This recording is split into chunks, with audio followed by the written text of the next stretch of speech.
বৈরী আবহাওয়ার কারণে এখনো উত্তাল বঙ্গোপসাগরের রাঙামালী উপকূল। এর মধ্যেই শুরু হয়েছে ইলিশ সংরক্ষণে 22 দিনের নিষেধাজ্ঞা। শেষ মুহূর্তে কারো জালে ধরা পড়েছে ইলিশ, আবার কেউ ফিরেছেন খালি হাতে। কামরুল হাসানের প্রতিবেদনে বিস্তারিত। রং বেরঙের বেলুনে সাজানো ট্রলার, চলছে গান বাজনা আর উল্লাস। দূর থেকেই মনে হয় যেন উৎসবের আমেজ।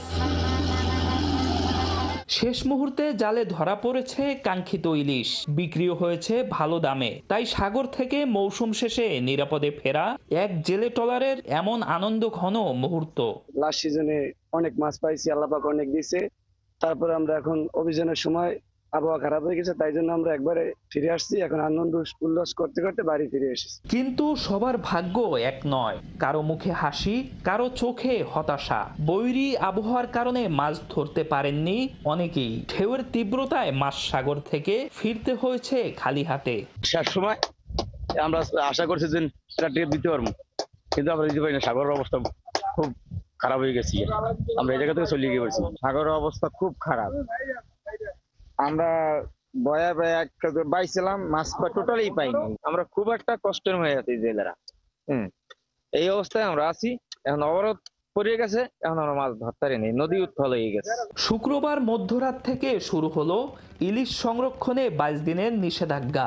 এই সময়ে ইলিশ ধরা, পরিবহন, মজুদ, বিক্রি ও বিপণন সম্পূর্ণ নিষিদ্ধ।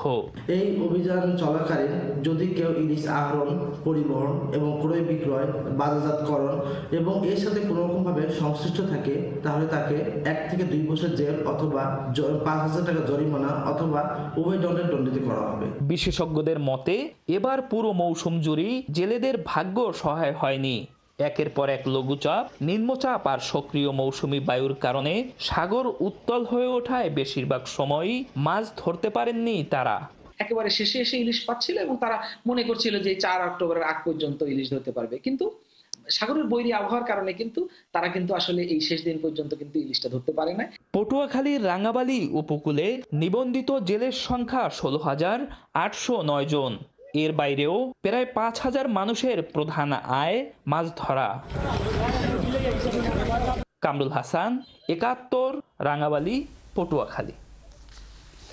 রাঙামালীর ঘাটের পরিস্থিতি এবং জেলেদের খবর জানাতে আমাদের সাথে যুক্ত হচ্ছেন সহকর্মী কামরুল হাসান। কামরুল, ঘাটে কি পরিস্থিতি দেখছেন? জেলেরা নিষেধাজ্ঞা মানছে কিনা জানাবেন। অমাবস্যার সময় ইলিশের ডিম ছাড়ার উপযুক্ত সময়। এই সময় সাগরের নোনা পানি থেকে নদীর মিঠা পানিতে এসে ডিম ছাড়ে মা ইলিশ।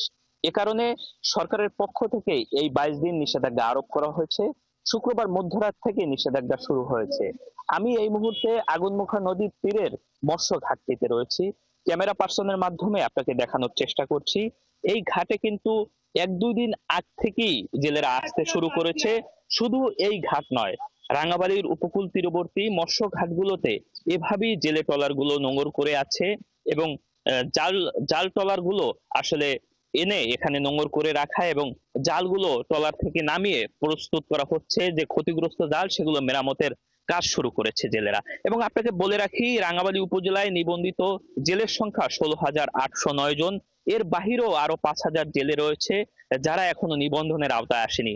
মৎস্য বিভাগের সঙ্গে আমার কথা হয়েছে, তারা বলছেন নিবন্ধিত 16,800 জেলের মধ্যে 13,000 জেলেকে এই সময় যারা বিরত থাকবে তাদেরকে খাদ্য সহায়তা হিসেবে 25 কেজি করে চাল দেওয়া হবে।